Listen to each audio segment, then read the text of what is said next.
Hello, my dear students. Welcome to Vedantu CBSE 9 and 10 Telugu, and this is me, your Sharon ma'am, Vedantu social master teacher. So ఎలా ఉన్నారు అందరూ?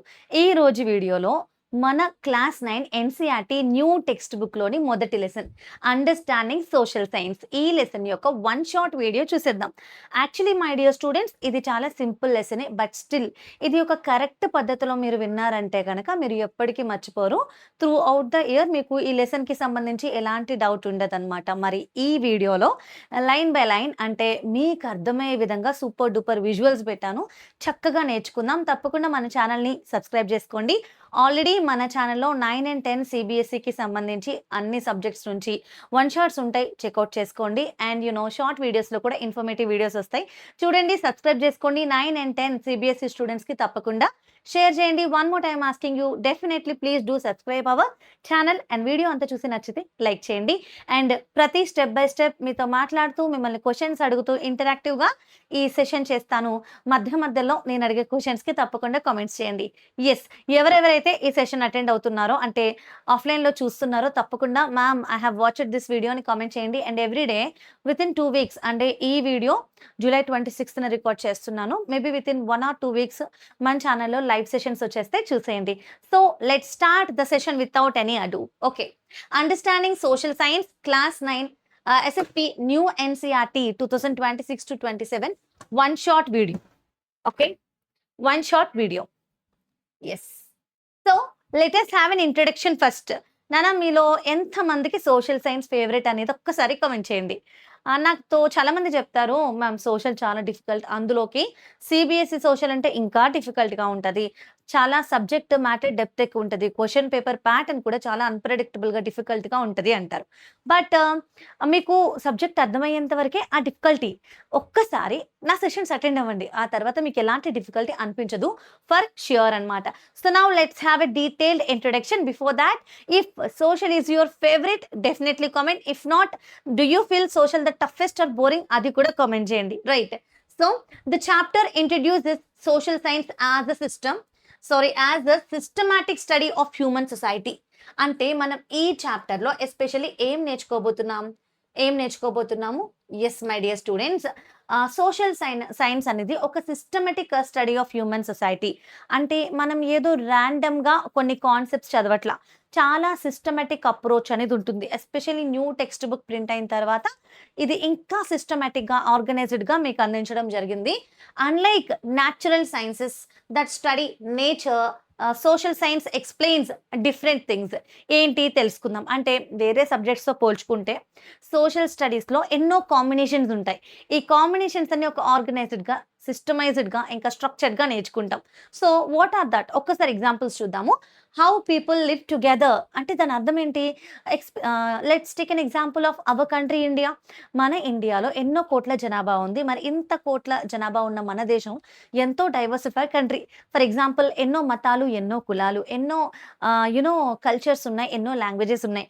But still we follow only one principle, that is unity in diversity. Right, మరి ఇంత diversified కంట్రీలో ఉన్న ప్రజలందరూ కూడా ఎలా బ్రతుకుతున్నారు? All of them are living together. And then why societies function the way they do, how government work, and how economics operate, how geography influences the life, how history shapes the present. ఈ విషయాలన్నీ నేర్చుకుంటాం. Especially the social science is a combination of ఇప్పటికే మీకు తెలుసుంటుంది, ఎందుకంటే మీ lower classes నుంచి నేర్చుకుంటున్నారు నాన్న. Geography and history, then polity, or we call it as a civics also, and then finally economics. మరి ఈ 4 డివిజన్స్లో మీ ఫేవరెట్ ఏంటి అనేది కూడా తప్పకుండా కామెంట్ చేయండి. So social science is a combination of these 4 segments అన్న. It explains our daily life depend upon interconnectional system such as మనకి governance, economy, environment, culture, institutions. ఇవన్నీ కూడా ఇంటర్ డిపెండెంట్ అనే విషయాన్ని పదే మనకి సోషల్ స్టడీస్ ఎక్స్ప్లెయిన్ చేస్తుంది. ఎలా ఇంటర్ కనెక్టెడ్గా ఉన్నాయి ఏంటి అనేది మనం లెసన్లోకి ముందుకెళ్తూ చాలా డీటెయిల్గా తెలుసుకుందాము. ఈ పిక్చర్లో కూడా మీకు అర్థమవుతుంది కదా. So this is the globe, our planet ఎర్త్ని రిజంబుల్ చేస్తుంది. దీని చుట్టూ మన ఆల్ ఓవర్ ద వరల్డ్ ఉన్న జనాలందరూ కూడా ఎంత ఇంటర్ కనెక్టెడ్గా ఉన్నారు, ఎంత ఇంటర్ డిపెండెంట్గా ఉన్నారు అని ఈ పిక్చర్ మనకి డిపిక్ట్ చేస్తుంది. Right, next social science in everyday life. మీరేమనుకుంటున్నారు? మన ప్రతిరోజు జీవితంలో సోషల్ స్టడీస్ మనకి ఇంటరాక్ట్ అవుతూ ఉంటుందనుకుంటున్నారా? అబ్సల్యూట్‌లీ ఉంటుంది. ఎలా ఉంటుంది? ఒక్కసారి చెప్తాను చూడండి. Every activity in our life depends upon the society. Food reaches through the farmer, transport and market. Roads, schools, electricity are the products of the government planning. Social science helps explain how these systems work together. అంతే కదా! Morning లేచిన తర్వాత ప్రతి మనిషి తప్పకుండా breakfast చేయాలి. And అంతకన్నా ముందు స్నానాలు, బ్రషింగ్ వీటన్నిటికి వాటర్ కావాలి. So, water is from our Geography concept. అంతే కదా! So, water belongs to nature. మనం ఆ టాపిక్స్ అంతా కూడా జియోగ్రఫీలో భాగంగా వాటర్ రిసోర్సెస్ గురించి నేర్చుకుంటాము. అండ్ మన ఓల్డెన్ డేస్ నుంచి ఎలాంటి కన్జర్వేషన్ మెథడ్స్ ఉన్నాయో నేర్చుకుంటాం. రివర్స్ గురించి నేర్చుకుంటాం. This is all connected with geography. Right. ఆ తర్వాత food. Food is also a part of geography. మనం జియోగ్రఫీలో అగ్రికల్చర్ గురించి నేర్చుకుంటాం. ఫార్మింగ్ టెక్నిక్స్ గురించి నేర్చుకుంటాము. రైట్. And soil types. ఏ ప్రాంతంలో ఎలాంటి సాయిల్ ఉంటుంది? ఏ సాయిల్‌లో ఎలాంటి పంటలు పండుతాయి? All over the India do the resources same. Especially we also discuss about resources in the history. జియోగ్రఫీలో నేర్చుకుంటాము. హిస్టరీలో కూడా ఏ రాజుల కాలంలో ఎలాంటి పంటలు ఎక్కువగా పండేవి, ఎలాంటి రిసోర్సెస్ ఎక్కువగా ఉండేవి తెలుసుకుంటాం. ఎకనామిక్స్‌లో కూడా ఇదే టాపిక్ ఇంటిగ్రేట్ అవుతూ ఉంటుంది. ఎలాగా? ఎకనామిక్స్‌లో సెక్టార్స్ ఆఫ్ ఇండియన్ ఎకానమీ టాపిక్‌లో ఆఫ్‌కోర్స్ అది 10థ్ అనుకోండి. ఈవెన్ 9థ్‌లో కూడా అది మనకి కనెక్ట్ అవుతూ ఉంటుందన్నమాట. Like primary sector, secondary sector, tertiary sector అని చెప్పేసి మన డైలీ లైఫ్‌లో ఇన్వాల్వ్ అయ్యే అన్ని పనుల గురించి మనం నేర్చుకుంటామన్నమాట. So, food reaches us through the farmer. Everyday morning మీరు ఇడ్లీ తింటారు. ఇడ్లీ వండాలంటే ఏం కావాలి? ఉరద్ దాల్ కావాలి, ఇంకా రవ్వ కావాలి. రైట్. ఇంకా నెయ్యి. ఇవన్నీ కావాలి. రైట్. అవన్నీ ఎక్కడి నుంచి వస్తాయి? అగ్రికల్చరల్ ప్రొడక్ట్స్ కాబట్టి ఫార్మర్స్ పంట పొలాల్లో పండించి మన వరకు చేరుస్తారు. మన వరకు ఎలా వస్తాయి? Transportation helps for thought. Service sector help చేస్తుంది. అండ్ రోడ్స్, స్కూల్స్ అలా నువ్వు ఫుడ్ తినేసిన తర్వాత ఇంట్లోనే కూర్చుంటావా? Absolutely not. స్కూల్‌కెళ్తావు. ఇంటి దగ్గర నుంచి స్కూల్‌కెళ్ళాలంటే నీకు ట్రాన్స్‌పోర్టేషన్ ఫెసిలిటీ కావాలి. మరి ఇవన్నీ ఎవరు ప్రొవైడ్ చేస్తారు? గవర్నమెంట్ ప్రొవైడ్ చేస్తుంది. So, social science help us in every single way. ప్రతిరోజు మన డైలీ లైఫ్ యాక్టివిటీస్ అంతా కూడా ఇంటర్ కనెక్టెడ్‌గా ఉంటాయి. మీరిక్కడ ఈ పిక్చర్‌లో కూడా చూడొచ్చు. కొంతమంది స్కూల్‌కెళ్ళి చదువుకుంటున్నారు. ఇక్కడ everyone are interconnected and interdependent on each other. మార్కెట్స్‌కెళ్ళి ఫ్రూట్స్ కొనుక్కుంటున్నారు. So, we want each and everyone in our society. Students are encouraged to observe the changes around them and think. ఇది మన text బుక్‌లో మీకోసం అసలు ఈ concept బట్టి students ఏం నేర్చుకోవాలి అనే విషయాన్ని క్లారిటీగా చెప్తున్నారు చూడండి. So, what changed? Why did it change? How did it effect the people? This develops observation, analytical skills. మరి ఈ క్వెషన్స్ మీకు బాగా అర్థం అవ్వాలంటే నేను ఒక ఎగ్జాంపుల్ చెప్తా చూడండి. Let us take an example of agriculture. Farming తీసుకుందాం. ఫార్మింగ్. రైట్. సో, ఇక్కడ క్వెషన్స్ ఏమున్నాయి నాన్న? వాట్ చేంజ్డ్ అంటే ఫార్మింగ్‌లో ఏం చేంజ్ అయింది? ఫార్మింగ్‌లో ఏం చేంజ్ అయింది? See the change we can say you know employment change అయింది. అగ్రికల్చరల్ ఫీల్డ్స్ నుంచి చాలామంది సెకండరీ ఇంకా సర్వీస్ సెక్టార్‌కి అంటే వేరే పనుల్లోకి ఎంప్లాయ్‌మెంట్‌లోకెళ్ళిపోతున్నారు. ఎంప్లాయ్‌మెంట్ తగ్గింది. ఇంకా జీడీపీలో కూడా అగ్రికల్చరల్ సెక్టార్ యొక్క షేర్ తగ్గింది. అండ్ ఎందుకు జరిగిందది? Why did it change? Because మన ఇండియాలో ఒకప్పుడు అగ్రికల్చరే backbone of the India అని చెప్పి పిలువబడేది. ప్రతి ఒక్కరు కూడా వ్యవసాయ పనుల్లోనే ఇన్వాల్వ్ అయ్యి ఉండేవారు. బట్ టైం మారే కొద్దీ మన ఇండియాలో కూడా ఇండస్ట్రీస్ అనేవి సెటప్ అయ్యాయి. ఇండస్ట్రియలైజేషన్ జరిగిన తర్వాత ఎన్నో చోట్ల ఫ్యాక్టరీస్ సెటప్ అయ్యాయి. అండ్ చాలామంది చూడండి అగ్రికల్చరల్ ఫీల్డ్స్‌లో కాస్త తక్కువ డబ్బులొస్తాయి కాబట్టి ఫ్యాక్టరీ పనుల్లోకెళ్ళి వాళ్ళ యొక్క లైవ్లీహుడ్‌ని, వాళ్ళ యొక్క స్టాండర్డ్ ఆఫ్ లివింగ్‌ని ఇంప్రూవ్ చేసుకుంటూ వచ్చారు. అండ్ దెన్ చదువుకోవడం మొదలుపెట్టారు. సో, వాళ్ళ పిల్లల్ని చదివించిన తర్వాత మళ్ళీ పొలం పనులు పంపుతారా? లేదు కదా! వాళ్ళని సర్వీస్ సెక్టార్‌లోకి అంటే కమ్యూనికేషన్స్‌లోకి, ఐటీ సెక్టార్‌లోకి, టీచర్స్, డాక్టర్స్ రకరకాల ప్రొఫెషన్స్‌లోకి వెళ్ళిపోయారు. సో, ఎంప్లాయ్‌మెంట్ తగ్గింది. So, that's what changed. Why did it change అనేది అర్థమైపోయిందా? Then how did it effect the people? Effect చూస్తే కనుక there is a positive and negative effect. అదేంటి? Nowadays people are most likely to show the interest on secondary and tertiary sector. అసలు farming మీద ఎక్కువగా interest చూపించట్ల. ఇది మనకి ఫ్యూచర్‌లో impact చేయొచ్చు. మన అగ్రికల్చరల్ ప్రొడక్షన్ తగ్గొచ్చు. So, the people should be encouraged to involve in the agricultural activities also. అంటే ఈ 3 క్వెషన్స్ చదివిన తర్వాత, ఈ 3 క్వెషన్స్‌కి ఆన్సర్‌ని మనం గెస్ చేసిన తర్వాత మన మైండ్‌లో మనకొక క్రిటికల్ థింకింగ్ ఏర్పడుతుంది. ఈ అబ్జర్వేషన్ వల్ల మన అనలైటికల్ స్కిల్స్ డెవలప్ అవుతాయి. Problem solving, solution searching skills కూడా డెవలప్ అవుతాయి. ఓకే. అంటే సర్వే చేయడము, కనెక్ట్ చేసుకోవడము అండ్ కొత్తవి రీసెర్చ్ చేయడము. So, that's what observation makes you very very perfect. Understanding society through time and traditions. మన సొసైటీని మనం ఎట్లా అర్థం చేసుకోవచ్చు? Society has continuously evolved. కరెక్టా కాదా?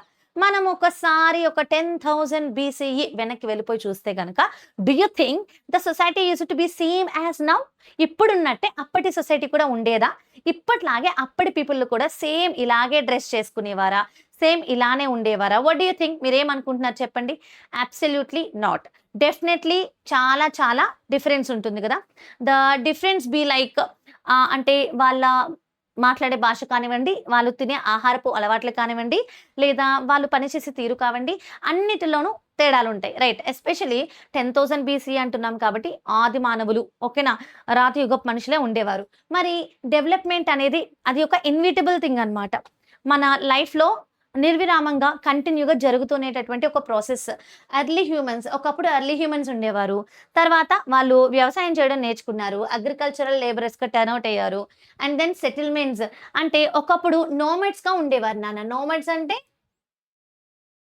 ఒక స్ట్రక్చర్‌లో నేర్చుకుందాము. ఫస్ట్ ఎర్లీ హ్యూమన్స్, ఓకేనా? ఎర్లీ హ్యూమన్స్ తర్వాత then they become nomads and then they become a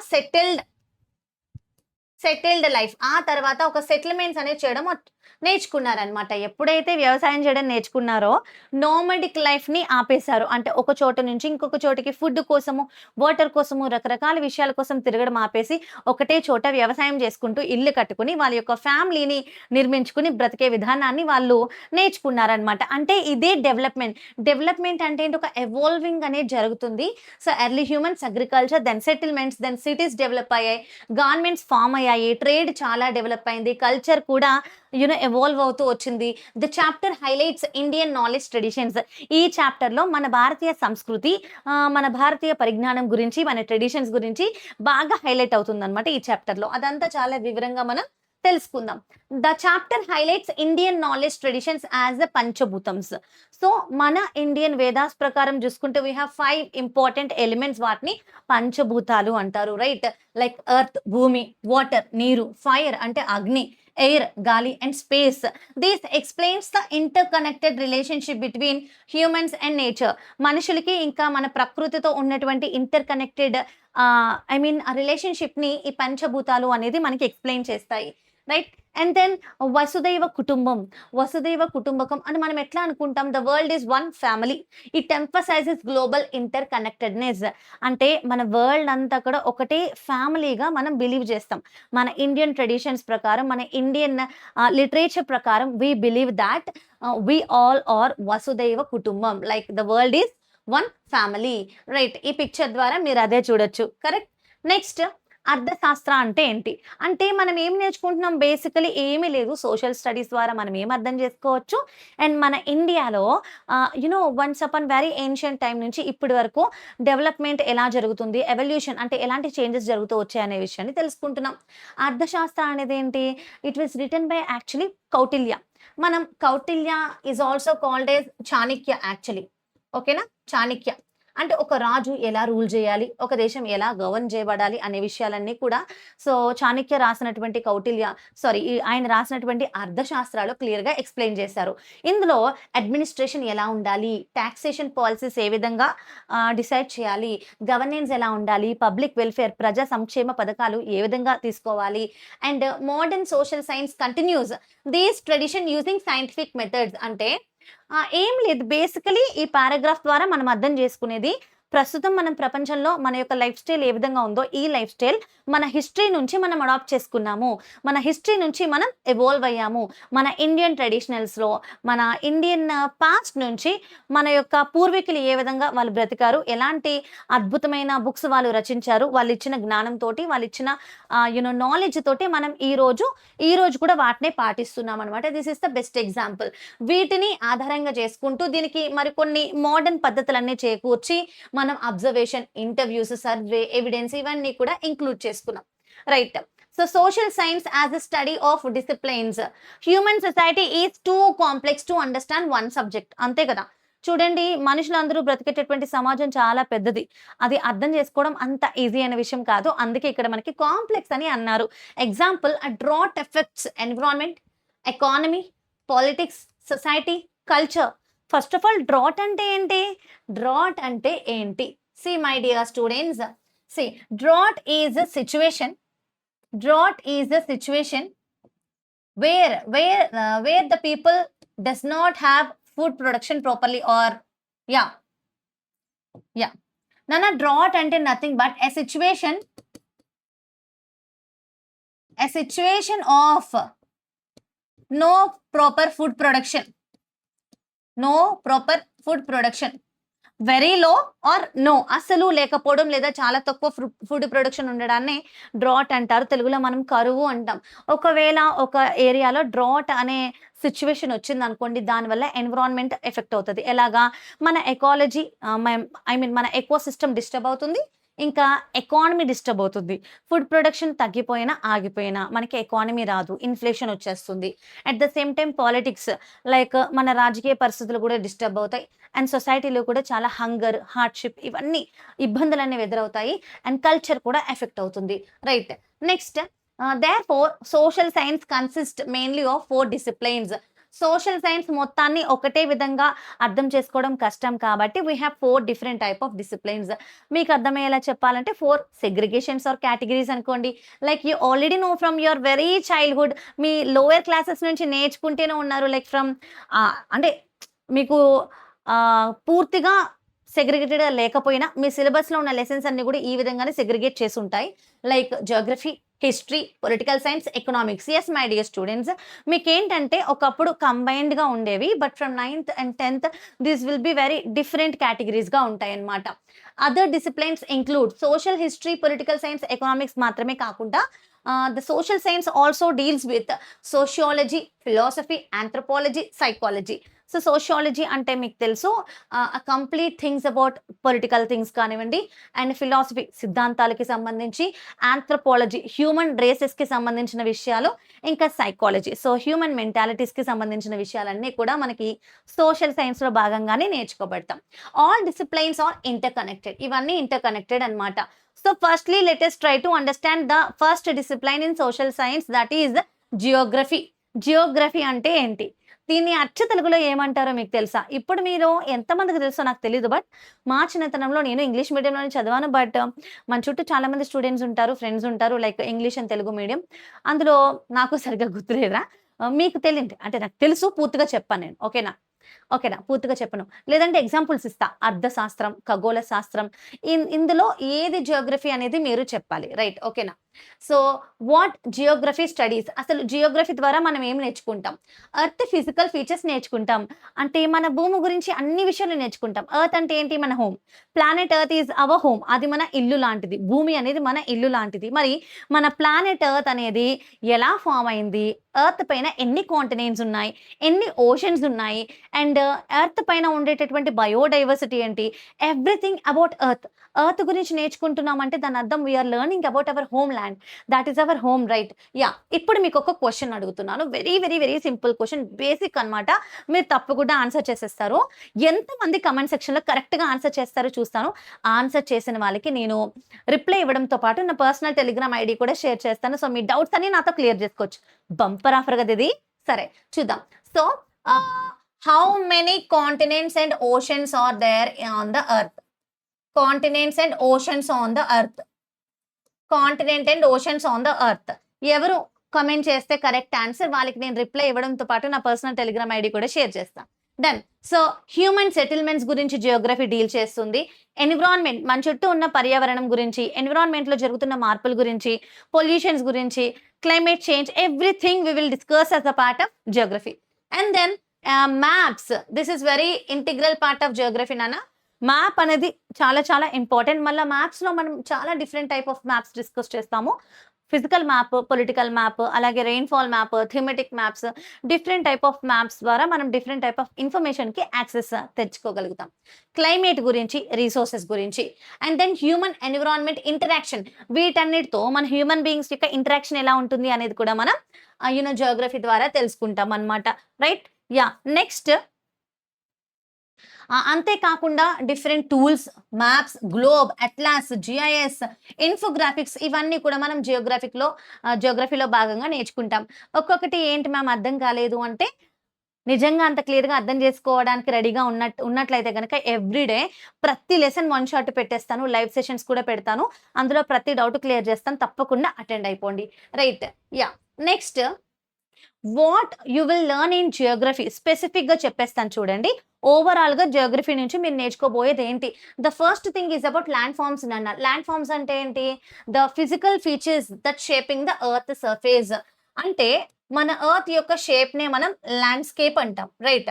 then we have different type of land form నాన్న. అంటే వీటినే మనం ఫిజికల్ ఫీచర్స్ అని కూడా అనొచ్చు. రైట్.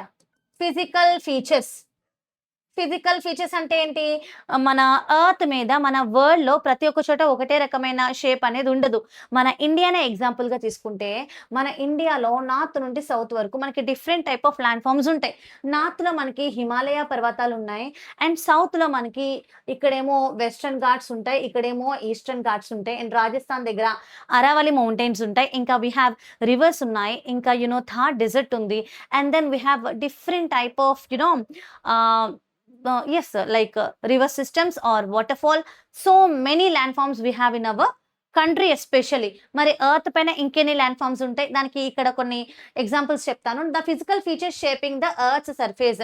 ఎగ్జాక్ట్‌గా చెప్పాలి అంటే మౌంటైన్స్ ఆర్ హిల్స్. ఇంకా ప్లాటో,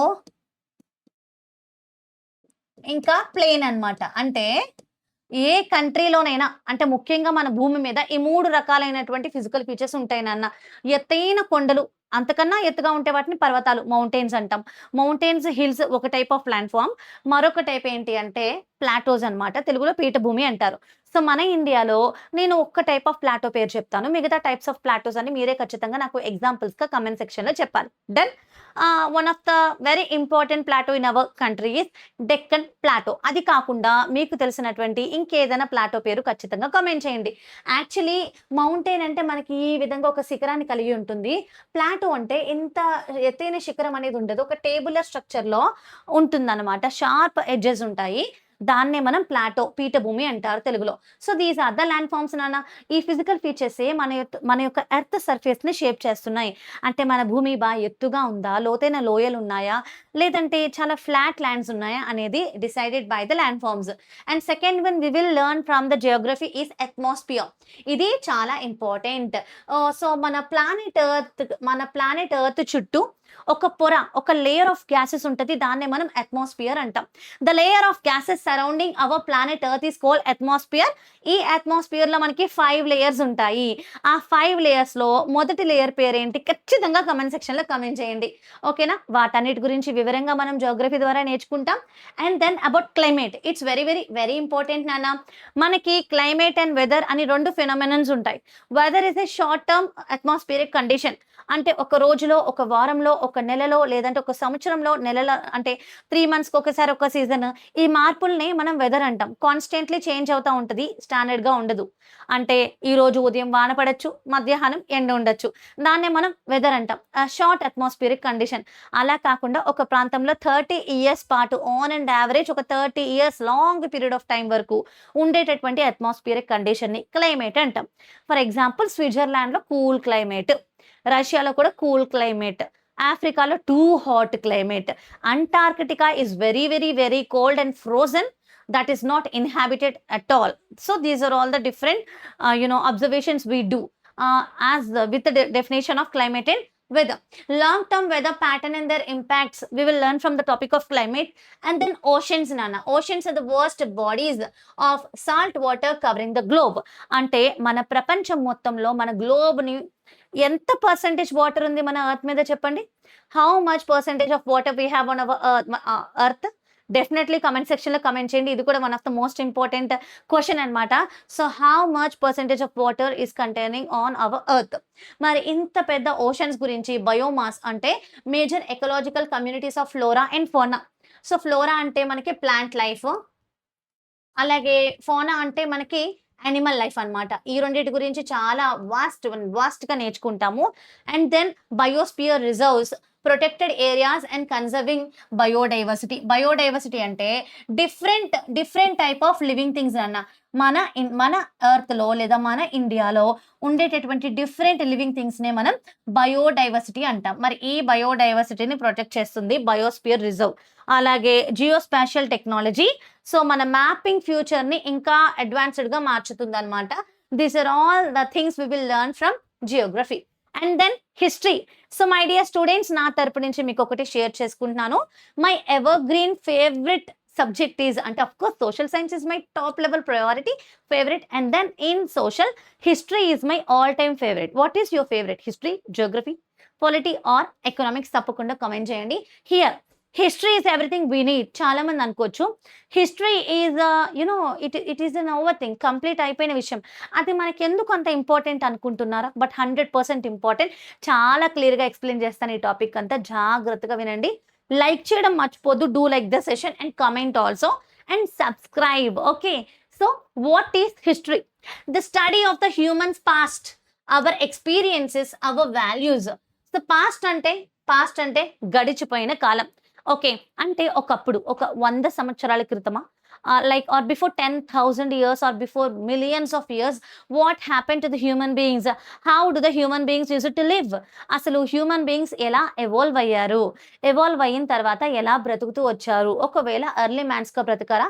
మరి ఎర్లీ మ్యాన్స్గా బ్రతికేటప్పుడు ఏ విధమైన ఫుడ్ తినేవారు, ఏ విధమైన పని చేసేవారు, లేదా ఏ విధమైన దేవుణ్ణి పూజించేవారు? ఈ విషయాలన్నీ మనం హిస్టరీ ద్వారా నేర్చుకుంటాం. అండ్ మన హ్యూమన్ ఎక్స్పీరియన్సెస్ గురించి, వాల్యూస్ గురించి నేర్చుకుంటాం. అండ్ దాంతోపాటు the importance and change of the history help us to understand the change over time. It explains both what endures and what transforms. ఒకప్పుడు ఏది జరిగింది, తర్వాత ఏది ఎలాంటి మార్పులు జరిగాయి అనే విషయాన్ని నేర్పిస్తుంది. By understanding the past choices we can navigate the future. అంతే కదా. ఫర్ ఎగ్జాంపుల్ చెప్తాను చూడండి. మీలో చాలా మందికి World War I గురించి తెలిసే ఉంటుంది. World War I and II. So World War IIలో Germany complete they used to have aggressive nationalistic feelings.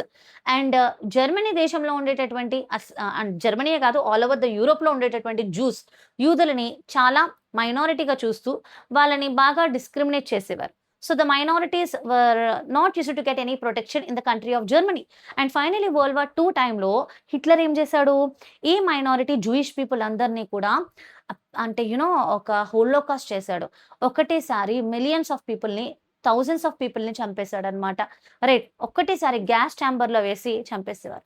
మరి ఇలాంటి దారుణాలు జరిగిన తర్వాత ఫ్యూచర్ టైమ్స్లో ఎన్నో కంట్రీస్ ఎప్పుడైతే ఇండిపెండెన్స్ని పొందాయో, మైనారిటీస్ ఈ విధమైన ప్రాబ్లమ్ని ఎదుర్కోకుండా ఉండాలి, మెజారిటీ డామినేషన్ అనేది అస్సలు సుపీరియర్ అవ్వకూడదు అని దాన్ని ప్రివెంట్ చేయడానికి రకరకాల మెజర్స్ తీసుకున్నాయి. మన ఇండియా ఎగ్జాంపుల్ తీసుకుంటే, మన ఇండియాలో మైనారిటీ కమ్యూనిటీస్ కంటూ కొన్ని ప్రొటెక్షన్ రైట్స్ ఉంటాయి. Some type of measures and steps మన ఇండియన్ కాన్స్టిట్యూషన్ తీసుకోవడానికి కారణం from the past experience. What happened in the past decides or shapes the future. So that's why the history is very very very important. The change also important. So next topic చూద్దాము, traditions of history. మన Indian history గురించి చూసుకుంటే we have a tradition, we have a culture, we have epics. మనకి చాలా అద్భుతమైన literature ఉంది, like ఇతిహాస పురాణాస్ అంటాము. It transmits cultural values and identity through the stories, give profound cultural and moral meaning to the historical events. మన భారతదేశంలో ఉండే epics like Ramayana, Mahabharata, ఇవన్నీ కూడా ఒకప్పుడు ఓరల్ స్టోరీస్, లేటర్ ఆన్ వాటికి ఒక రిటర్న్ ఫామ్ అనేది వచ్చింది. సో ఈ హిస్టారికల్ ఎపిక్స్ ఏమైతే ఉన్నాయో ఇవన్నీ కూడా మన మోడర్న్ ఇండియా షేప్ అవ్వడానికి చాలా చాలా హెల్ప్ అయ్యాయి. మోడర్న్ హిస్టరియోగ్రఫీ అంటే ప్రస్తుతం హిస్టరీ చూసుకుంటే ఇట్ రిలైస్ హెవీ ఆన్ మనకి ఎవిడెన్స్ మీద, డాక్యుమెంటేషన్ మీద మాత్రమే అప్రూవ్ చేస్తారు. సో యూజర్స్ డైరెక్ట్గా నేరుగా అబ్జర్వ్ చేసిన విషయాలనే హిస్టోరియన్స్ కన్సిడర్ చేసి ఫ్యూచర్ జనరేషన్స్ కోసం హిస్టరీని రిప్రజెంట్ చేస్తారు. ఎక్స్పెరిమెంటేషన్, సైంటిఫిక్ వెరిఫికేషన్, ఇవన్నీ మోడర్న్ హిస్టరియోగ్రఫీలో జరుగుతాయి. బట్ మన ట్రెడిషనల్ హిస్టరీలో చూస్తే కనుక మన ఇతిహాసాలు, పురాణాల ప్రకారం జరిగిన విషయాలన్నింటినీ కూడా మనకి హిస్టారికల్ ఈవెంట్స్గా కన్సిడర్ చేశారు. Next, sources of history. History చాలా ఇంపార్టెంట్. సో మరి హిస్టరీ చదువుకుంటున్నాం కాబట్టి హిస్టరీలో అసలు గతంలో ఏం జరిగింది అంటే, ఫస్ట్ సపోజ్ నువ్వు ఇప్పుడు ఒక ఇంట్లో ఉన్నావు. లెట్ ఇస్ ఇమాజిన్ నువ్వు ఇప్పుడు నా వీడియో చూస్తున్నావు. Maybe you belong to Andhra Pradesh, ఒక కృష్ణ, విజయవాడ పర్సన్ అనుకుందాం. ఇంకొక స్టూడెంట్ చూస్తున్నారు. హైదరాబాదీ పర్సన్ అనుకుందాం. ఓకేనా? She sitting in her room. మరి హైదరాబాద్‌లో తను కూర్చుంది. హైదరాబాద్‌ని ఒకప్పుడు ఏ రాజులు రూల్ చేశారు? ఓకేనా? ఏ విధంగా రూల్ చేశారు? వాళ్ళ రూలింగ్‌లో ఎలాంటి కరెన్సీ యూజ్ చేసేవారు? ఇదంతా ఎలా మ్యామ్ మనం ఇప్పుడు చదువుకుంటున్నాము? టెక్స్ట్ బుక్‌లో ఎలా ఇదంతా ఉంది? How do the people know now? అప్పటి పీపుల్‌కి ఎట్లాంటి కమ్యూనికేషన్ టెక్నాలజీ లేదు. ఎలాంటి మనం ప్రస్తుతం డ్రైవ్స్‌లో పూర్తిగా స్టోరేజ్ అంతా స్టోర్ చేసేసుకుంటాం ఇన్ఫర్మేషన్. అప్పట్లో అట్లాంటిది ఏమీ లేదు కదా! మరి ఎలా అదంతా తెలుసు మనకి అంటే, we have different type of sources of history. ఆ సోర్సెస్ గురించి నేర్చుకుందాం. దాన్నే ఆర్టిఫాక్ట్స్ అండ్ టెక్స్ట్ అంటాము. We have broadly we have 2 type of sources నాన్న. ఒకటి లిటరరీ సోర్స్ అంటాం. And then archaeological sources. Literary sources అంటే చూడండి మనకి రిటెన్ సోర్సెస్ అన్నమాట. రాతపూర్వకంగా ఏవైతే ఒకప్పుడు రచించారో డిఫరెంట్ ట్రావెలర్స్. ట్రావెలాగ్స్ అంటే for suppose Marco Polo Italian traveller. మన ఇండియాలో ఎన్నో ప్లేసెస్, ఎన్నో కింగ్డమ్స్ విజిట్ చేసి, అతను చూసినవి, విన్నవి, ఎక్స్‌పీరియన్స్ చేసినవన్నీ తన బుక్‌లో రాసుకున్నాడు. అలాగే ఇంకా చాలా మంది ట్రావెలర్స్ ఉన్నారు. మన ఇండియన్ ట్రావెలర్స్ కూడా ఉన్నారు. పర్షియన్ ట్రావెలర్స్ ఉన్నారు. వాళ్ళందరూ ఏం చేస్తారు? వివిధ దేశాలు చూసినప్పుడు వాళ్ళు చూసింది, విన్నది, ఎక్స్‌పీరియన్స్ చేసింది వాళ్ళ ట్రావెల్ లాగ్స్‌లో రాస్తారు. That comes under literary source. దాంతో పాటు మెమోయర్స్ అంటే డిఫరెంట్ పీపుల్ గురించి రాసేటటువంటి బుక్స్. ఏన్షియంట్ మాన్యుస్క్రిప్ట్స్ అంటే ఒకప్పుడు మాన్యుస్క్రిప్ట్స్ అంటే ఇందాక మీకు ఒక ఫోటో చూపించాను. ఇక్కడ కనిపిస్తున్నాయి కదా! అంటే తాళపత్ర గ్రంథాలు లాంటివి. దాంతో పాటు ఇంకా చాలా ఉంటాయి. Autobiographies, biography. For suppose Mughals ఉన్నారు. మొఘల్స్‌లో బాబర్, 'తుజ్‌కి బాబరి' అని చెప్పేసి ఆటోబయోగ్రఫీ రాసారు. ఆ తర్వాత అక్బర్‌ది బయోగ్రఫీ ఉంటది. అవన్నీ చదివినప్పుడు మనకి వాళ్ళ విషయాలు తెలుస్తాయి. అలాగే మన ఇండియన్ రూలర్స్‌వి కూడా we got to know from different type of literary sources. Ancient manuscripts and epigraphic sources అంటే decrees and records. Inscribed or stone inscriptions అంటారు. రాతి పలకలు అంటారు తెలుగులో. ఒకప్పుడు కామన్ పీపుల్‌కి కూడా కొన్ని విషయాల్ని తెలియజేయడానికి రాజులు, రూలర్స్ వాళ్ళు ఏం చేసేవారంటే ప్రతి ఏరియాస్‌లో, ప్రతి గ్రామీణ ప్రాంతాల్లో రాళ్ళ మీద శిలాశాసనాలు చెక్కిచ్చేవారు. వాటినే మనం ఇన్‌స్క్రైబ్డ్ ఆన్ స్టోన్ లేదా స్టోన్ ఇన్‌స్క్రిప్షన్స్ అంటాం. ఈవెన్ ఇప్పటికి మీరు మధ్యప్రదేశ్‌లో చూస్తే అశోకుడు కాలంలో చేయించినటువంటి స్టోన్ ఇన్‌స్క్రిప్షన్స్ మనం ఇంకా చూడొచ్చనమాట. లేదా మెటల్ ప్లేట్ రాతి పలకల మీద కూడా సర్టెన్ ఇన్‌స్ట్రక్షన్స్ అనేవి ఉంటాయి. ఇవన్నీ మనకి తవ్వకాల్లో దొరకడం వల్ల we got to know about history అన్నమాట. సో, ఇంకొకటి ఆర్కియాలజికల్ సోర్సెస్. ఆర్కియాలజికల్ సోర్సెస్ అంటే ఏంటి? భూమిని తవ్వి ఎక్స్‌కవేషన్ చేసి భూమిలో దొరికినటువంటి విషయాల ద్వారా, థింగ్స్ ద్వారా మనం హిస్టరీని ఎస్టిమేట్ చేస్తాం. లైక్ మాన్యుమెంట్స్ అంటే చూడండి for example Indus valley civilization. అసలు మనకి సింధు నాగరికత అనేది ఒకటి జరిగింది మన ఇండియాలో అని చాలా కాలం వరకు తెలీదు. సో, బ్రిటిషర్స్ మన ఇండియాలో ఉన్నప్పుడు, బ్రిటిష్ గవర్నమెంట్ ఉండేటప్పుడు ఒక వ్యక్తి ఆయన పేరు తెలిస్తే చెప్పండి. జేతో స్టార్ట్ అవుతుంది. So, when he is head of the railway construction something జరుగుతుందక్కడ. వర్కర్స్ పని చేస్తున్నప్పుడు వాళ్ళకి కొన్ని డిఫరెంట్ టైప్ ఆఫ్ బ్రిక్స్ అనేవి దొరికాయి. అక్కడ మొదలైందనమాట research. And then they have found out big civilization is there in our India. అంటే తవ్వకాల ద్వారా మనకి తెలిసింది. ఆర్కియాలజికల్ సర్వే ద్వారా we got to know there is an Indus valley civilization. అది చాలా గొప్పది. ఎన్నో సంవత్సరాల క్రితం మన ఇండియాలో కొంతమంది ప్రజలు నివసించేవారు ఇండస్ నది దగ్గర. అండ్ వాళ్ళు చాలా మంచి టెక్నాలజీ యూజ్ చేసుకునేవారు. ఆ టైంలోనే మంచి బిల్డింగ్స్ ఉండేవి. మంచి డ్రైనేజ్ సిస్టమ్ ఉండేది. వాళ్ళు మంచి పనులు చేసుకునేవారు. డిఫరెంట్ ప్రొఫెషనల్స్ ఉండేవారు. ఇదంతా మనకి మాన్యుమెంట్స్ ద్వారా తెలిసింది. ఎక్స్‌కవేషన్స్, రూయిన్స్ అంటే ఇప్పుడు చూడండి మనకి హంపి దగ్గరలో విజయనగర ఎంపైర్ ఉంటది. రైట్. మరి వందల సంవత్సరాల క్రితం విజయనగర రాజులు రూల్ చేశారు అని మనకెట్లా తెలుస్తుంది? ఆ టెంపుల్స్ అలానే స్ట్రాంగ్‌గా ఉన్నాయి. రూయిన్స్ అంటే ఏంటంటే కొన్ని కొన్ని డిస్ట్రాయ్ అయిపోయినా ఇంకా వాటి యొక్క రిమైన్స్ ఉన్నాయి కాబట్టి ఆ రిమైన్స్ ద్వారా మనం చాలా నాలెడ్జ్‌ని గెయిన్ చేసుకోవచ్చు. అండ్ ఫిజికల్ ఆర్టిఫాక్ట్స్ అంటే చూడండి ఈ కుండలు లేదా ఈ ఇలాంటి ట్రెజర్ బాక్సెస్ వీటన్నిటి ద్వారా కూడా నేర్చుకోవచ్చు. ఇంకా డీటెయిల్‌గా కూడా చెప్తాను. అండ్ న్యూమిస్మాటిక్ సోర్సెస్ అంటే ఏంటి? Study of coins to trace trade, rulers and economy. ఇది చాలా ఇంపార్టెంట్ సోర్స్ అనమాట. మీలో ఎవరికైనా కాయిన్ కలెక్షన్ హాబిట్ ఉందా? ఇప్పుడు మీరు మన ఇండియన్ రూపీ ఓపెన్ చేశారనుకోండి. 1 రూపీ, 2 రూపీ కాయిన్ చేతిలో పెట్టుకొని చూస్తే చూడండి లైక్ కొన్ని డీటెయిల్స్ ఉంటాయి. అది ఇండియన్ రూపీ అని మీకు తెలిసిపోతుంది. అలాగే రాజుల టైంలో డిఫరెంట్ కింగ్స్ ఫోటో ముద్రించేవారు. వాళ్ళ పెయింటింగ్ ముద్రించేవారు. అది ఏ ఇయర్‌లోదో ముద్రించేవారు. దాన్ని బట్టి మనకు చాలా ఇన్ఫర్మేషన్ వచ్చేస్తదనమాట. రైట్. Next definition. అసలు హిస్టరీ డెఫినిషన్ మళ్ళీ the study of human past is called history. Sources of history literary source and archaeological source. Literary sources అంటే ఏంటి? రచించినవి లైక్ వేదాలు, తిరుక్కురాన్, ట్రావెలాగ్స్, మెమోయిర్స్. అలాగే examples of archaeological sources is monument, excavation, sculpture అంటే శిల్పాలు, ఇంకా artefacts అన్నమాట. వీటి ద్వారా కూడా we will get to know about the history. Epigraphic sources అంటే stone inscriptions, copper plates, numismatic sources, coins and currency, and then scientific methods used, archaeology, carbon 14 dating, genetics. వీటంతటి వల్ల మనకి సైంటిఫిక్ మెథడ్స్ గురించి కూడా తెలుస్తుంది. The sources of history, scientific methods. మీరు అనుకుని ఉండొచ్చు, ma'am exactly date ఎలాగ మ్యామ్ చెప్తారు? ఫర్ ఎగ్జాంపుల్, మీరు ఎప్పుడైనా న్యూస్ ఛానల్ చూసుంటే ఈరోజు కర్నూల్లో పురావస్తు శాఖ రీసెర్చెస్ చేసి తవ్వకాలు నిర్మించిన తర్వాత వాళ్ళకి 100 సంవత్సరాల క్రితం నాటి ఒక శిలాఫలకం దొరికింది. దాని యొక్క వయసు 550 బీసీ అని చెప్పేసి డిటర్మైన్ చేశారు అని మనకి కొన్ని వింటా ఉంటాం. లేదంటే మీ టెక్స్ట్ బుక్ ఓపెన్ చేశారనుకోండి 100 బీసీ, 100 ఏసీ ఇవన్నీ వస్తుంటాయి. లైక్ ఏంటి బీసీ అంటే ఏంటి, సిఈ అంటే ఏంటి, కామన్ ఎరా, ఓకే బీసీ, ఇవన్నీ కూడా మీరు తర్వాత రోజుల్లో మన లెసన్స్లో నేర్చుకుంటారు. దానికి అర్థం ఏమిటి, అసలు ఎలా తెలుసుకుంటారు అంటే అదే మనం కార్బన్ డేటింగ్ అంటాం. This is one of the scientific method to estimate the age of so and so stone or inscription or not monument. వాటి యొక్క ఏజ్ ఏంటి అనేది తెలుసుకోవడానికి హెల్ప్ అవుతుంది. This is a scientific tool used to establish precise time line, the exact age of the organic material. Archaeology, the structured excavation and laboratory testing of the material remains. మీలో ఎవరైనా గోపీచంద్ యొక్క సాహసం movie చూసారా? మీరు అది చూడండి, బాగుంటుంది, చాలా బాగా అర్థమవుతుంది ఆర్కియాలజీ అంటే ఏంటి. అందులో ఆర్కియాలజికల్ డిపార్ట్మెంట్ పాకిస్తాన్ అంటే ఒకప్పుడు ఇండియా పాకిస్తాన్ ఒకటే కదా, ఒకటే దేశంగా ఉండేవి కదా. సో అప్పట్లో పాకిస్తాన్లో పేషావర్ ప్రాంతంలో ఒక గుడి ప్రెమిసెస్లో వాళ్ళు ఆర్కియాలజికల్ సర్వే అంటే తవ్వకాలు జరపడం, దొరికిన వాటిని బాగా పరిశోధించడం చేసేవారు. దాన్నే మనం archaeological excavation and testing the materials అంటాం. దాన్ని బట్టి కూడా we got to know different type of information. ఇంకా genetics, tracing human lineage and family ancestry through biological evidence. మీరు ఈ సినిమా చూసారు కదా, సెవెంత్ సెన్స్.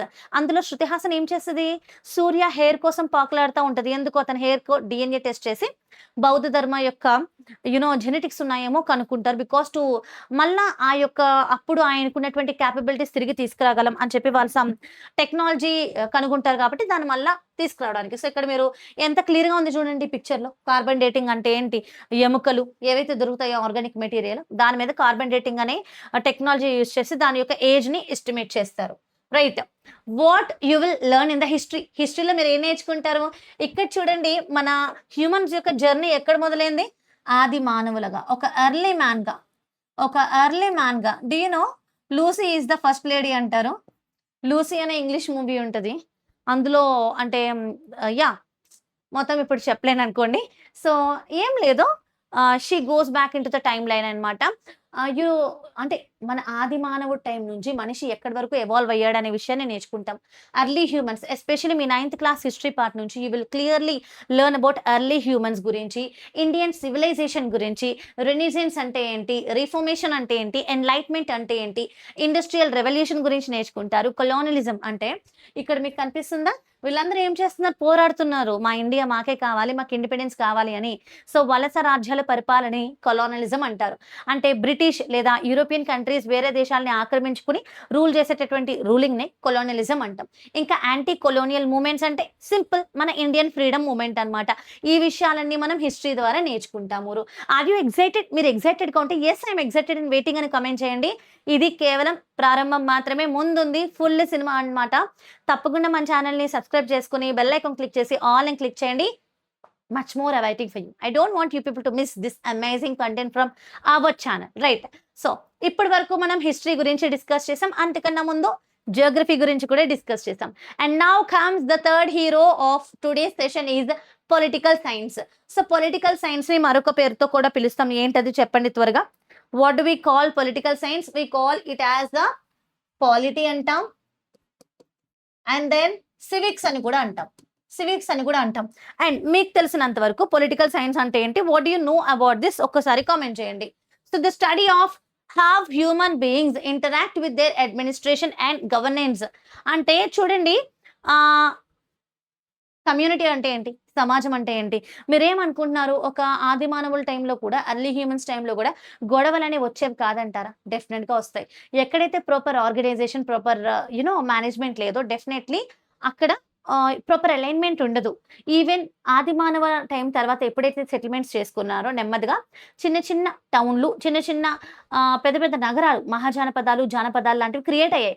అయి క్రియేట్ అయినప్పుడు ప్రతి గ్రూప్ ఆఫ్ పీపుల్‌ని రూల్ చేయడానికి, వాళ్ళని మంచి మార్గంలో నడిపించడానికి, వాళ్ళున్న ప్రాంతానికి ఏది మంచి, ఏది చెడు అనేది చెప్పడానికి, ఆ ప్రాంతాన్ని డెవలప్ చేయడానికి ఒక నాయకుడు, ఒక లీడర్ అనేవారు ఉండేవారు. రైట్.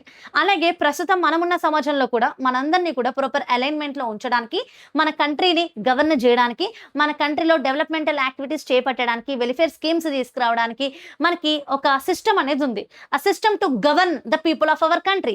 దాన్నే మనం గవర్నమెంట్ అంటాం. So, through political science we can study how human beings interact with their administration.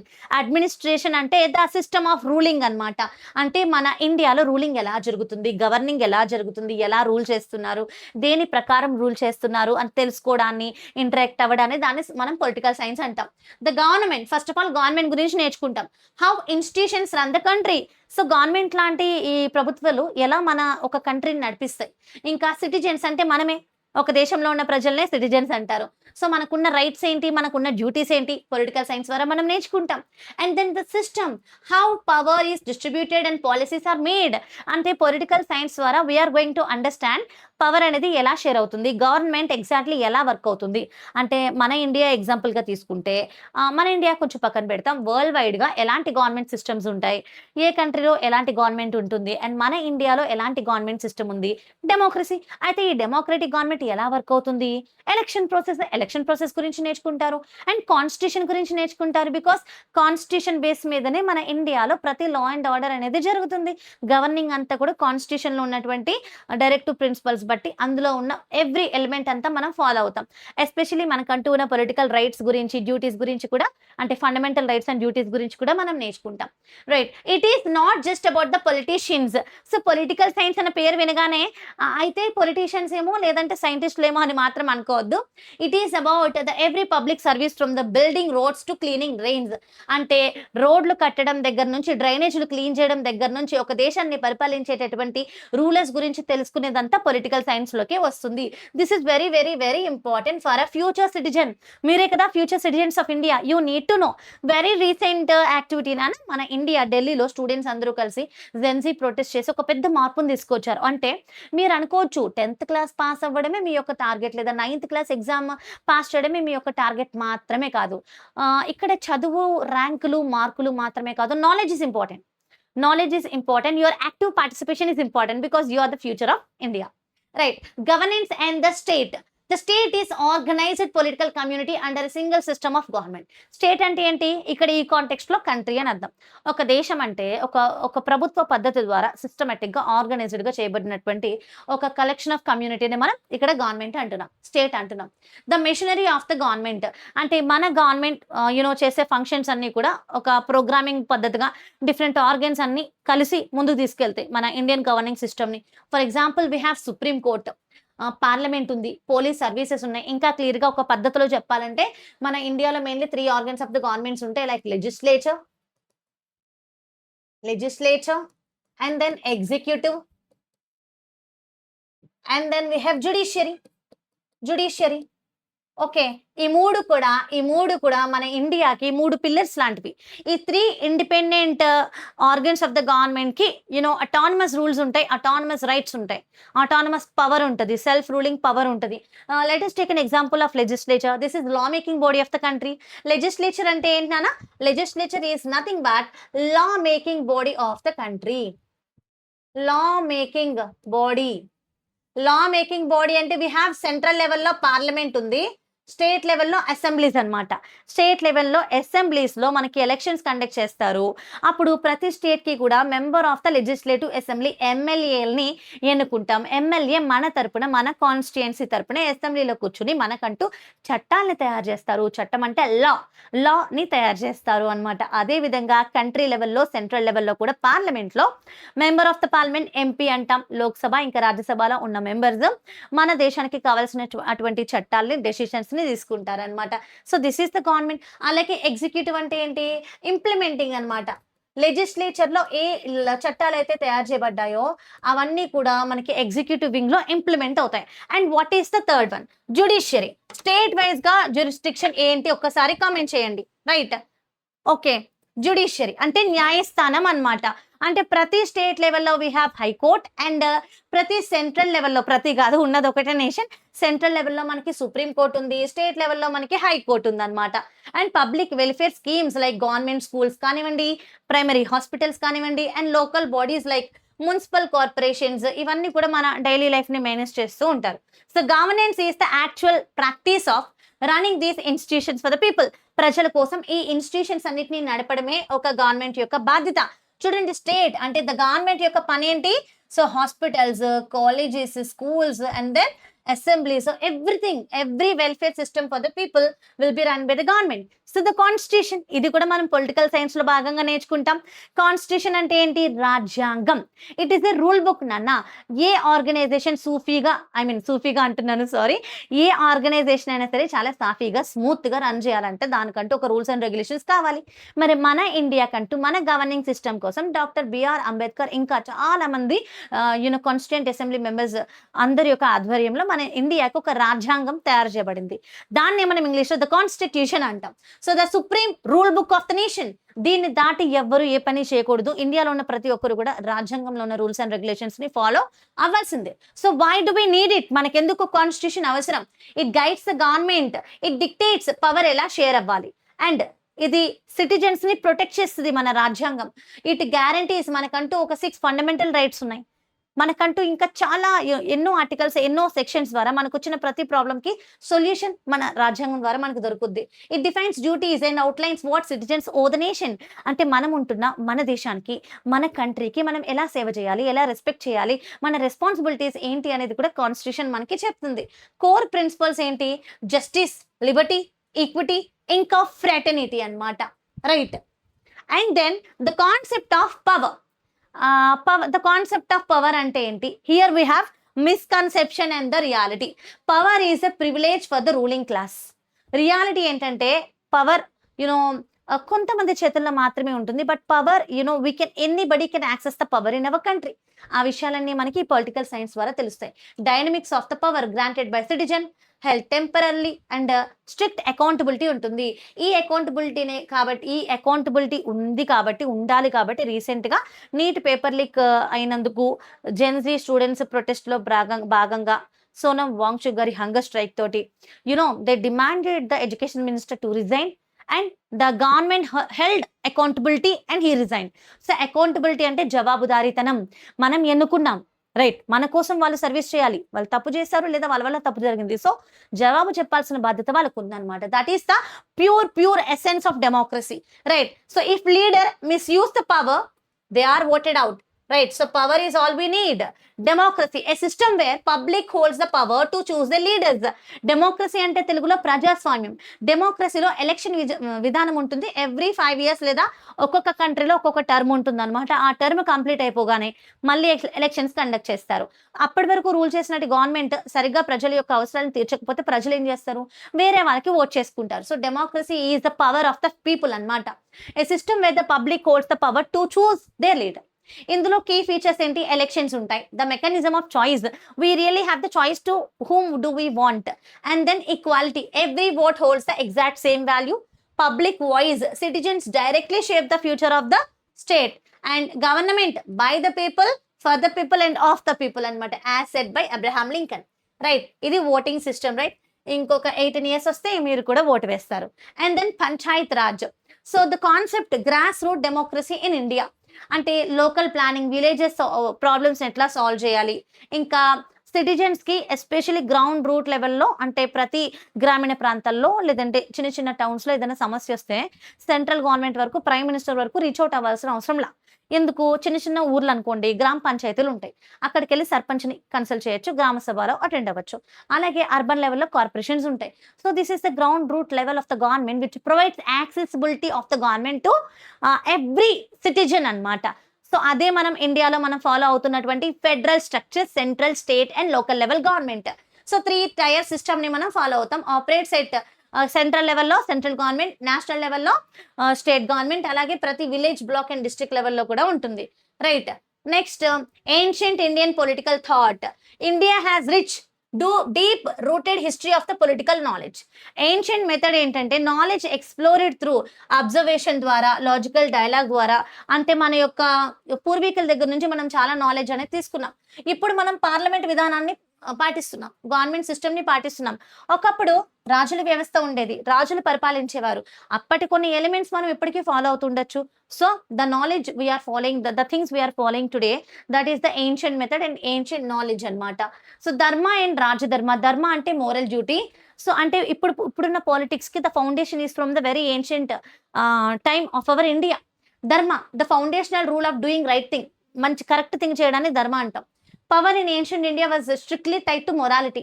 Rajdharma అంటే ఒక రాజు చేయాల్సినటువంటి డ్యూటీస్ అన్నమాట. The ethical responsibility of the king. The king is not above the law, the king serves the law. Goal ఏంటి? Justice ఇవ్వడం. Social justice అంటే సామాజిక న్యాయాన్ని చేకూర్చడం అనమాట. రైట్.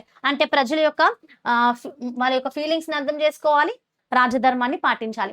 మన ఇండియన్ పొలిటికల్ ఐడియాస్ అన్నీ కూడా మన యొక్క ఏన్షియంట్ టెక్స్ట్ నుంచి వచ్చాయి. లైక్ వేదాల నుండి, ఉపనిషద్, పురాణాస్, మహాభారత, ఇంకా శుక్రనీతి, అర్థశాస్త్ర. సో మీరు తర్వాత లెసన్స్ లో డెమోక్రసీ, ఎలక్షన్స్, ఇంకా civil society, public policy, national security, ఈ విషయాలన్నీ కూడా నేర్చుకుంటారనమాట. So what is economics? ఇప్పటి వరకు మనం జియోగ్రఫీ ఇంకా హిస్టరీ నేర్చుకున్నాం. Now let us try to concentrate on economics. నాకు తెలిసి మీలో చాలా మందికి ఎకనామిక్స్ అంటే కొన్ని డౌట్స్ ఏమో. నో ప్రాబ్లం, ఇప్పటి నుంచి నా సెషన్స్ రెగ్యులర్గా అటెండ్ అవ్వండి, మీకు నిజంగా ఎలాంటి డౌట్స్ ఉండవన్నమాట. Economics is the study of how individuals and society make choices to satisfy their needs, and it's about solving the fundamental imbalance. అంటే ఆర్థిక వ్యవస్థ అంటే మన ఇండియాలో ప్రతి వ్యక్తి కూడా తన యొక్క జీవనాధారాన్ని గడపడం కోసం, లైవ్లీహుడ్ ని లీడ్ చేయడం కోసం, తన ఫ్యామిలీని పోషించుకోవడం కోసం రకరకాల పనులు చేస్తూ ఉంటారు. వాటినే మనం ఎకనామిక్ యాక్టివిటీ అంటాం. ఈవెన్ మన ఇండియన్ గవర్నమెంట్ కూడా మన కంట్రీని ఒక పేస్ లో డెవలప్ చేయడానికి, మన కంట్రీలో పబ్లిక్ యొక్క నీడ్స్ ని ఫుల్ఫిల్ చేయడానికి ఎకనామిక్ యాక్టివిటీని గ్రో చేసుకుంటది, ఎకానమీ కూడా గ్రో చేసుకుంటూ ఉంటుంది. ఇది ఒక ఆర్థిక వ్యవస్థ అన్నమాట. Right. So it depends upon మనకున్న రిసోర్సెస్ అండ్ మన డెవలప్మెంట్ అనమాట. The reality that human wants are unlimited. మనుషుల యొక్క కోరికలు అన్లిమిటెడ్ గా ఉంది. టుడే ఈ రోజు సైకిల్ కావాలి, రేపు స్కూటర్, తర్వాత కార్. అది ఇంకా ఆగదనమాట. మేబీ నేను ఇంకా ఎదగాలి, ఒక ప్రైవేట్ జెట్ కొనేయాలనుకుంటారు. రైట్. సో రీసోర్సెస్ ఏంటి? రీసోర్సెస్ అంటే everything that are available in our environment to satisfy like మన వాటర్, ల్యాండ్, మినరల్స్, ఇవన్నీ కూడా మనుషుల యొక్క అవసరాలను తీర్చడం కోసం మన ప్రకృతిలో ఉన్నటువంటి రీసోర్సెస్ అన్నమాట.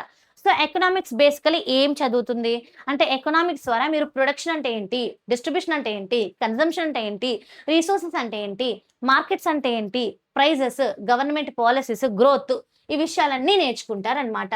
అండ్ దెన్ ఎకనామిక్ హిస్టరీ ద్వారా మన ఏన్షియంట్ ఇండియా యొక్క ప్రాస్పెరిటీ, కొలోనియల్ డిక్లైన్ అంటే ఈ కొలోనియల్ రూలింగ్ ఎలా డిక్లైన్ అయిపోయింది, ఇండిపెండెన్స్ తర్వాత ఎలా డెవలప్మెంట్ జరిగింది, ప్రజెంట్ ఎలాంటి సమస్యలు ఎదుర్కొంటున్నాము, అండ్ ఆ తర్వాత మీరు మన ఎకనామిక్స్ ఉన్న చాప్టర్స్ ద్వారా Indian economy, market, entrepreneurship, GDP అంటే ఏంటి, యూనియన్ బడ్జెట్ అంటే ఏంటి, ఇంటర్నేషనల్ ట్రేడ్ అంటే ఏంటి నేర్చుకుంటారు. ఇప్పుడు ఇవన్నీ విన్నప్పుడు మీలో ఒక ఎక్సైట్మెంట్ అనేది వస్తున్నట్లయితే కనుక తప్పకుండా ఛానల్ని సబ్స్క్రైబ్ చేసుకుని మీ ఫ్రెండ్స్ కూడా షేర్ చేయండి. ఇంకా చాలా విషయాలు మీరు నేర్చుకోవాల్సింది. And then economic engine. Society function through a continuous loop of creating and sharing the value. నానా అంటే చూడండి, మన సొసైటీలో అస్తమాన ప్రొడక్షన్ జరుగుద్ది, డిస్ట్రిబ్యూషన్ జరుగుద్ది, ఇంకా కన్సంప్షన్ కూడా జరుగుద్ది అనమాట. అంటే మనం గూడ్స్ ని తయారు చేస్తాం, అంటే పంటలు పండిస్తాం, హార్వెస్ట్ చేస్తాం. ఇక్కడ ఒక ఎగ్జాంపుల్ ఉంది, growing and harvesting sugar cane in summer. ఆ తర్వాత moving products, transportation network that moves sugar cane from rural farms నుంచి సిటీస్ కి మూవ్ చేస్తుంది. And when sugar cane supply is high, juice price ఏమవుతుంది, తగ్గిపోతుంది ఫ్రమ్ 40 to 20. ఈ relationship అనేది market లో డిసైడ్ అవుతుంది అనమాట. అంటే ఇదంతా కూడా ఎకనామిక్ ఇంజిన్ అని మనం చెప్పుకోవచ్చు. రైట్. రూల్స్, ఈక్విటీ, జస్టిస్ అంటే ఒక సమాజంలో కొన్ని రూల్స్ గురించి, ఒక ఫంక్షనల్ ఎకానమీ ఎలా గ్రో అవుతుంది, గవర్నమెంట్ ఇంకా ప్రజలందరికీ ఒక ఈక్విటబుల్ జస్టిస్ ని ఎలా అందజేస్తుంది, సస్టైనబుల్ డెవలప్మెంట్ అంటే ఏంటి, ఈ విషయాలన్నీ మనం నేర్చుకుంటాం. రైట్. ఇందాక మీకు ఆల్రెడీ చెప్పాను కదా! Economics is completely based on ancient property. ఇక్కడుంది చూడండి. ప్రాస్పెరిటీ అంటే సోనెకి చిడియా, గోల్డెన్ బర్డ్ అనేవారు మన ఇండియాని ఏన్షియంట్ డేస్‌లో. బికాజ్ అప్పట్లో మన ఇండియాలో చాలా రిసోర్సెస్ ఉండేవి. Like textiles and spices. మన ఇండియా మారిటైమ్ ట్రేడ్‌కి ఒక హబ్‌లా ఉండేది. మారిటైమ్ ట్రేడ్ అంటే షిప్స్ ద్వారా, నౌకల ద్వారా మన ఇండియాలో ఉన్న మంచి మంచి రిసోర్సెస్ అంతా కూడా బ్రిటిష్ వాళ్ళు కొల్లగొట్టి వాళ్ళ దేశాలకి తీసుకెళ్ళిపోయారు. ఇప్పుడు ఆ దేశాలన్నీ డెవలప్డ్‌గా ఉన్నాయి. మన దేశాలేమో డెవలపింగ్‌గా మిగిలిపోయాయన్నమాట. Colonial impact. బ్రిటిష్ రూల్ మన ప్రోగ్రెస్‌ని బాగా ఇంపాక్ట్ చేసింది. మన వెల్త్ అంతా డ్రైన్ చేసేసింది. మన ట్రెడిషనల్ ఇండస్ట్రీస్‌ని డిస్ట్రాయ్ చేసేసింది. ఈ విషయాలన్నీ మనం చాలా క్లియర్‌గా నేర్చుకుంటాము throughout the year. Rebuilding and rising అంటే మన ఇండియన్ గవర్నమెంట్ ఇండిపెండెన్స్ తర్వాత డెవలప్‌మెంట్ వైపు ఎలాగా అడుగులేస్తా వచ్చింది. అండ్ దెన్ సస్టైనబుల్ గ్రోత్ అంటే ఏంటి? అంటే ఫ్యూచర్ జనరేషన్స్‌కి కావాల్సినటువంటి రిసోర్సెస్ ఏమాత్రం డ్యామేజ్ చేయకుండా, మన ఎన్విరాన్మెంట్‌కి ఎలాంటి హాని జేయకుండా, ఒక ప్రాపర్ పద్ధతిలో ప్రస్తుతం మన ఇండియాలో ఉన్నటువంటి రిసోర్సెస్ అన్నీ ప్రాపర్ ప్లానింగ్‌లో యూజ్ చేయడాన్నే మనం ఏమంటాం? సస్టైనబుల్ డెవలప్‌మెంట్ అంటాం. సో, మన సోషల్ స్టడీస్‌లో this is most important topic అన్నమాట. So, what you will learn. So, your specific tool kit for understanding the modern world. First of all Indian economy గురించి నేర్చుకుంటాం. Indian economy is one of the important pillar of our country. Nation's wealth. ఇంకా markets. అసలు మార్కెట్స్‌లో prices ఎలా decide అవుతాయి? Consumption అంటే ఏంటి? Production అంటే ఏంటి? ఏ యాక్టివిటీ ఏ సెక్టార్‌లోకొస్తుంది? అండ్ దెన్ ఎంటర్‌ప్రెన్యూర్‌షిప్ అంటే ఏంటి? బిజినెస్ గురించి, ఇండస్ట్రీస్ గురించి, ఫైనాన్షియల్ మేనేజ్‌మెంట్ గురించి తెలుసుకుంటారు. ఇది కేవలం మీ ఎగ్జామ్ వరకు మాత్రమే కాదు. ఫ్యూచర్‌లో మీరు ఏ కోర్స్ తీసుకున్నా, మీరు ఏ ప్రొఫెషన్ వైపు వెళ్ళినా ఏదో విధంగా మీకు సోషల్ స్టడీస్ హెల్ప్ అయితేనే ఉంటది. అండ్ దెన్ జీడీపీ అంటే గ్రాస్ డొమెస్టిక్ ప్రొడక్ట్ అంటే మన కంట్రీ యొక్క డెవలప్‌మెంట్‌ని మెజర్ చేస్తది. ఓవరాల్ ఎకనామిక్ గ్రోత్ ఎలా ఉంది? Primary sector, secondary sector, tertiary sector నుంచి ఎవ్రీ ఇయర్ ఎన్ని goods and services, final goods and services ఎన్ని ప్రొడ్యూస్ అవుతున్నాయి? దాని యొక్క వాల్యూ ఎంత అని టోటల్ కౌంటింగ్ చేసి, దాని ద్వారా మన ఇండియన్ జీడీపీని ఎస్టిమేట్ చేసి, మన డెవలప్‌మెంట్ పేస్‌ని కొలుస్తారు. And then from thought the government will decide what type of developmental schemes or programs have to take for our people. International trade గురించి నేర్చుకుంటారు. అండ్ దెన్ యూనియన్ బడ్జెట్ అసలు గవర్నమెంట్ ఎట్లా plan చేస్తది? ఎలా ఫినాన్సెస్‌ని మేనేజ్ చేస్తది? అనే విషయాన్ని తెలుసుకుంటాం. The importance of social science connecting all these economic dots to real life human life. Right. And then thinking and acting. Social science ద్వారా రా ఇన్ఫర్మేషన్ అంతా రియల్ లైఫ్ వరల్డ్ విజన్‌లోకి, రియల్ లైఫ్ సిట్యుయేషన్‌లోకి ఎలా ఇంప్లిమెంట్ చేసుకోవాలి అనేది different type of real life examples ఇంకా case studies ద్వారా మనం నేర్చుకుంటాం. దీని ద్వారా ప్రతి స్టూడెంట్‌కి క్రిటికల్ థింకింగ్ డెవలప్ అవుతుంది. అండ్ సివిక్ పార్టిసిపేషన్ మన ఇండియాలో డెమోక్రసీలో ఎలా పాల్గొనాలి? ఓట్ ఎంత ఇంపార్టెంట్? ఓటింగ్ సిస్టమ్ ఎలా ఉంటది? ఎలక్షన్ సిస్టమ్ ఎట్లా ఉంటది? లోకల్ పంచాయత్ నుంచి నేషనల్ ఎలక్షన్స్ వరకు ఏ విధంగా ఫంక్షనింగ్ జరుగుతుంది అనే విషయం తెలుసుకుంటారు. హిస్టరీ ద్వారా లెర్నింగ్ ఫ్రమ్ పాస్ట్. ఒకప్పుడు ఏం జరిగాయి? మన బెటర్ ఫ్యూచర్ కోసం, మన బెటర్ ఇండియా కోసం మనం ఏం చేయగలం? ఒక బెటర్ సిటిజన్‌గా ఎలా ఉండగలం అనేది మీకు సోషల్ సైన్స్ నేర్పిస్తుంది. యెస్. సో, ఇంట్రొడక్షన్ ఇంత బ్యూటిఫుల్‌గా ఉంటే అసలు తర్వాత లెసన్స్ ఇంకెంత బ్యూటిఫుల్‌గా ఉంటాయో ఒక్కసారి ఆలోచించండి. So, future of social science. The world is changing rapidly. ప్రపంచం చాలా ఫాస్ట్‌గా మారిపోతుంది. సోషల్ సైన్స్ ఇప్పటికి కూడా it is a very key to solve tomorrow's massive global change. Climate change గురించి, technology, globalisation, migration, resource management, sustainable development ఇయన్నీ కూడా మన ఎర్త్‌ని మన ఎర్త్‌ని డేంజరస్ జోన్‌లోకి ఎళ్ళకుండా కాపాడడానికి తీసుకునేటటువంటి ఇంపార్టెంట్ డెసిషన్స్ అన్నమాట. And then why should we study social science? Lastly social science help us to understand our society, respect our diversity because our country is a mix of people, mix of languages, mix of races, mix of caste, mix of religious. ఇంత diversity ఉన్న జనాల్ని, ఇంత diversity ఉన్న కంట్రీలో అందరూ కలిసిమెలిసి ఎలా ఉండాలి అనే విషయాన్ని నేర్పిస్తుంది. Participate in democracy, solve social problems, ఇంకా ఒక రెస్పాన్సిబుల్ సిటిజన్‌గా ఎలా ఉండాలి? నీకేదైనా అన్యాయం జరిగితే నువ్వు కోర్ట్స్‌ని ఎట్లా అప్రోచ్ అవ్వాలి? సో, నీకెలాంటి రైట్స్ ఉన్నాయి విషయాన్ని తెలియజేస్తది సోషల్ స్టడీస్. ఇంకా రెస్పాన్సిబుల్ సిటిజన్‌గా ఎలా ఉండగలవు? పాస్ట్‌ని కనెక్ట్ చేసుకొని ప్రెజెంట్‌లో చక్కగా లైఫ్‌ని లీడ్ చేస్తూ ఫ్యూచర్‌లో ఎలా ఉండాలి అనే ఎస్టిమేషన్‌ని అందిస్తది. It develops social science develops for every student. మీ అబ్జర్వేషన్‌ని డెవలప్ చేస్తుంది. Critical thinking, logical reason develop అవుతుంది. అండ్ సివిక్ రెస్పాన్సిబిలిటీ కూడా డెవలప్ అవుతుంది. And then the future of the social science. Future challenges అంటే ఫ్యూచర్‌లో ఇందాక ఆల్రెడీ మీకు ఒక స్లైడ్ చూపించాను. మన భవిష్యత్తులో మనం ఎదుర్కోబోయేటటువంటి climate change problem, sustainable development, urbanization అంటే సిటీస్ వేగంగా ఓవర్ క్రౌడెడ్ అయిపోయి స్లమ్ ఏరియాస్ డెవలప్ అయ్యి పొల్యూషన్ పెరిగిపోవడం. వాటికి సొల్యూషన్‌ని ఫైండ్ ఔట్ చేసే విధంగా హెల్ప్ చేస్తది. So migration, technology, globalization, resource management. This is the future of social science. Social science prepares students to understand and solve these challenges. So in grade 9 and 10, 9th 10th class CBSE NCERT textbook లో ఉన్న lessons ద్వారా you will master 4 distinct but interconnected lessons like geography ద్వారా earth ఇంకా its environment గురించి నేర్చుకుంటారు, history ద్వారా human past its lessons గురించి నేర్చుకుంటారు, political science ద్వారా governance, power, rights వీటి గురించి నేర్చుకుంటారు, economics ద్వారా money, resources and value గురించి నేర్చుకుంటారు. The result ఏంటి? Mastering ultimate human tool kit అనమాట. Understanding people, places, society, culture and power. Finally you will become an ultimate citizen of India అనమాట. This is the power of social science. Overall lesson mind map ఇది చాలా important. ఫ్యూచర్లో మనం live session చేసినప్పుడు మీకు ఒక colourful పిక్చర్స్తో ఉన్నటువంటి మంచి మైండ్ మ్యాప్ని కూడా ప్రొవైడ్ చేస్తాను. Don't forget to follow us. ఇంకా if you want to really ask, మీ డౌట్స్ ఏమైనా నన్ను అడగాలన్నా, నాతో కొంచెం కాంటాక్ట్లో ఉండాలన్నా, షారోన్ మ్యామ్ 910 అని నా టెలిగ్రామ్ గ్రూప్లో you can, that's my ID, there you can be connect with me. So understanding social science మనం ముందు ఇంట్రడక్షన్ నేర్చుకున్నాం. Social science in everyday life, మన ప్రతిరోజు లైఫ్లో సోషల్ సైన్స్ ఎట్లా ఇంక్లూడ్ అవుతూ ఉంటుంది అనేది తెలుసుకున్నాము. And then understanding society, time ఇంకా ట్రెడిషన్స్ ద్వారా లైక్ పంచభూత, వసుదైవ కుటుంబము, ఇంకా అర్థశాస్త్ర విషయాల ద్వారా నేర్చుకున్నాం. And social science as a discipline అంటే 4 కేటగిరీస్ ఉన్నాయి: geography, history, political science and economics. And why study social science, ఎందుకు చదవాలి, ఇంకా సోషల్ సైన్స్ యొక్క ఫ్యూచర్ ఏంటి, ఫ్యూచర్లో ఏ విషయాల మీద డీల్ చేయబోతుంది, ఇవన్నీ నేర్చుకున్నాం. Finally the chapter is over నానా. So thank you so much for watching the full chapter. నా నుంచి ఒకటే కోరిక, లైక్ చేయండి, మన ఛానల్ని తప్పకుండా సబ్స్క్రైబ్ చేయండి, and definitely share and do comment your views. మీ అన్ని డౌట్స్, మీ అన్ని queries, everything you can comment. Okay, so thank you for watching the full video. ఇలాంటి one shots from English and social ఎన్నో ఉంటాయి మన ఛానల్లో, ఒక్కసారి చెక్అవుట్ చేసుకోండి. ఎవ్రీడే లైవ్ సెషన్స్ అటెండ్ అవ్వండి, ఛానల్ని మర్చిపోకుండా సబ్స్క్రైబ్ చేసుకోండి. And that's it. Thank you so much for watching the full session. Bye bye. Take care.